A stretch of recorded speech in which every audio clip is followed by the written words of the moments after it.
Buttigieg doesn't seem like he spent much time around black people. And I don't know how you get over that. I don't know why he hasn't really spent much time around black people. I don't think that's something you can sort of make up with a Douglas plan. What matters about a black life to you, Mayor Pete? What matters about a black life to you? Answer that for in just months. There are a lot of black people who were fed up and tired of the Democratic Party, not to mention even the Republican Party, but the Democratic Party speaking the right language, but not doing the right thing. He's been criticized for firing the first black police chief. Bombshell new reporting by TYT Investigates, which uncovered a plan by white police officers to use Indiana Mayor Pete Buttigieg's campaign donors in order to pressure him to remove South Bend's very first black police chief. We got access to some documents outlining police officers discussing a plan to use Buttigieg's donors, two big donors, to get Buttigieg to agree to get rid of the black chief once he took office in January of 2012. One of the cops is quoted in these documents as saying, I'm paraphrasing, it'll be a fun time when all white people are in charge. I will say that if anyone who is on patrol is shown to be a racist or to do something racist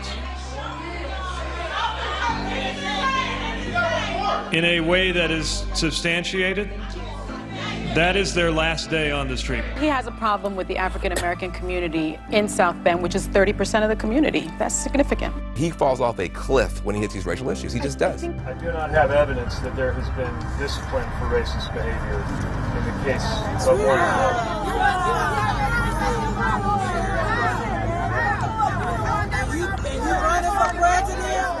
But if you truly running for president and you black people to vote for you? You running for president and you want black people to vote for you? That's a downfall. That's not gonna happen. I'm not asking for your vote. You ain't gonna get it either. Actually, you are. Yeah. I thought that was a horrible answer by the way. Yeah. You have to feel this community's pain that you're representing. Yeah. And I thought he did a really piss poor job of listening to those people in that town hall. How do you explain the increase in black arrests in South Bend under your leadership for marijuana possession?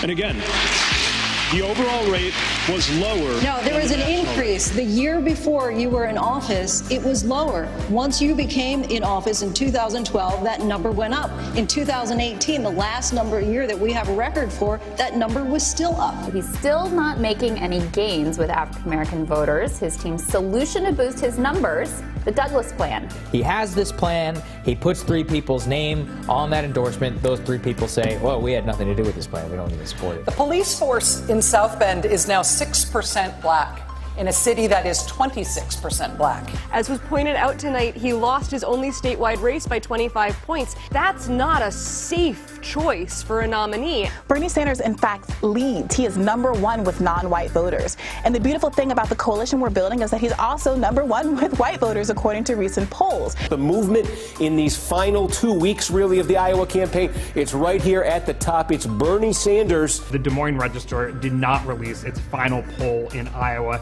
this past weekend. I mean, what happened? Can you walk us through how this happened? One respondent wasn't hearing all the names, so they made this decision not to release it. And it was one of your supporters, so they called one of your supporters. That's right, yeah. I guess they alerted the campaign, and then it came to the attention of the pollsters.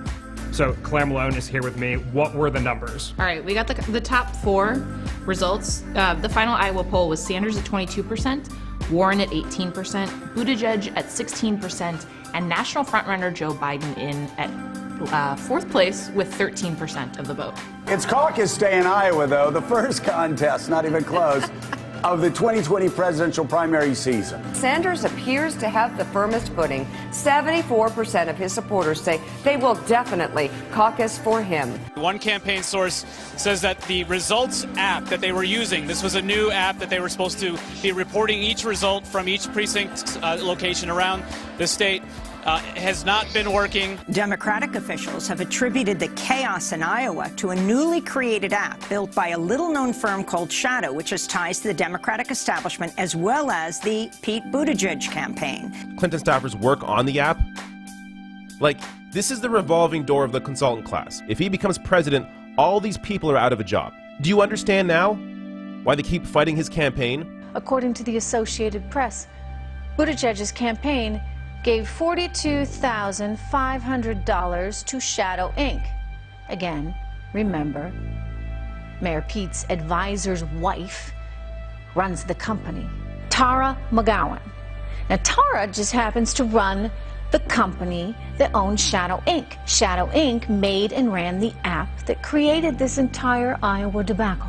Well, I think as you just mentioned, the app that we were told to download just hasn't been working. So in the handbook that we were given a hotline to call to report the results.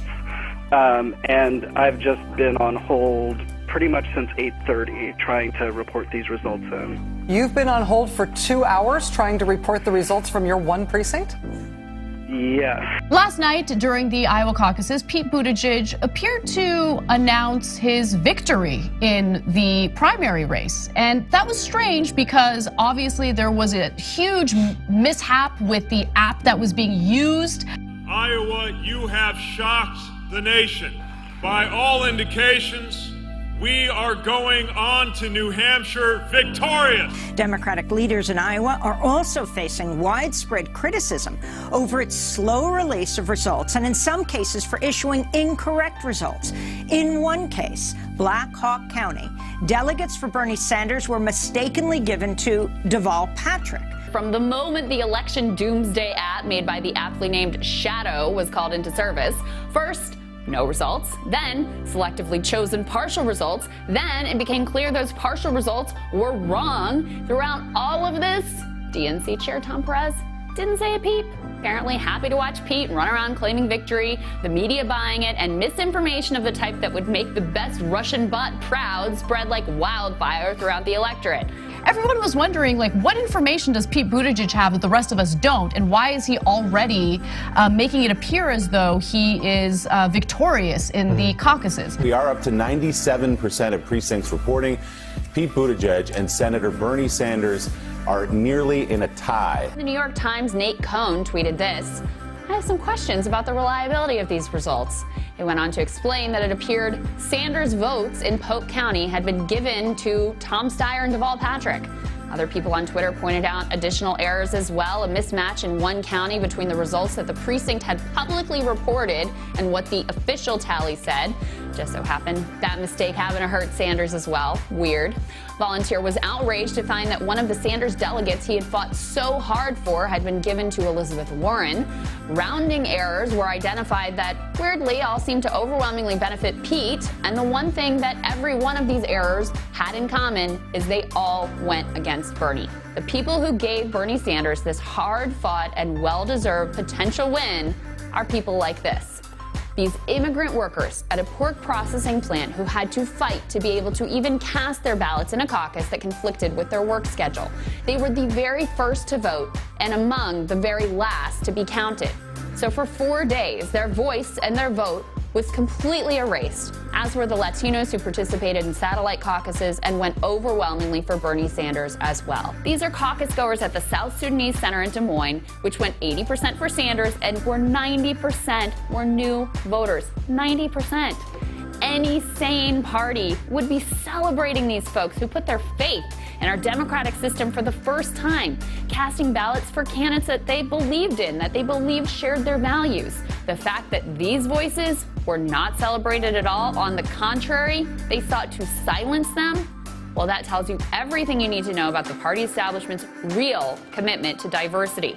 They're all about it so long as that diversity backs the status quo. No one really seems to want to grapple with the fact that Bernie Sanders won 45% of non-white women, a stronger performance than he had with any other demographic. This afternoon, the head of the Democratic Party, DNC Chair Tom Perez, called on the Iowa Democratic Party to immediately begin recanvassing the results. A bit of a head-scratching announcement this late because Iowa Democrats are doing exactly that, recanvassing the results. That's how they're getting the results. They started counting those satellite caucuses, and Bernie started catching up to Pete, and that, ladies and gentlemen, could not be allowed to stand. Apparently yesterday morning, after days of Iowa disaster, Team Pete called into the DNC to complain about the counting of the satellite caucuses, which again were going overwhelmingly for Bernie Sanders, drawing him into a virtual tie. Perez decided that with Bernie moving into a tie with 97% of the vote in, something absolutely had to be done. Some 6,000 more Iowans came out on caucus night to support our candidacy than the candidacy of anyone else. And when 6,000 more people come out for you in an election than your nearest opponent, we here in northern New England call that a victory. The person who gets the most votes ought to be the person who wins. But here's the thing, and I think this is very important coming out of Iowa, and I'm going to say this is very, very candid. If Democrats care about winning in the fall, if this ends up being a contest between Bernie Sanders and Mayor Pete, then people need to probably rally around Bernie Sanders, because Mayor Pete's ability to achieve, his ability to actually expand the voter base outside of Iowa doesn't look good. And right now we have an opportunity to elect someone who is directly out of the philosophy of Kingian nonviolence. We can directly elect someone that cares about poor people, cares about women, gay, black rights, cares about lives that don't look like his. And this opportunity in history is not going to come in another 20 years. 54 years ago, you were in the front lines of trying to desegregate school housing at the University of Chicago. You were even arrested. Don't tell anybody that. Injustice is something that I have always fought throughout my life. We're going to elect somebody who understands that there are disparities within the disparity, and that if you are black, if you are brown, if you are indigenous, and if you are poor, this system is rigged and it is rotten to the core, and we're going to unring it. All of us are in it together, from indigenous to white, we all in it together. If nothing fundamentally changes for multi-millionaires and billionaires, then nothing fundamentally changes for you and you and you and you. The only way we transform America is when millions of people together stand up and fight back.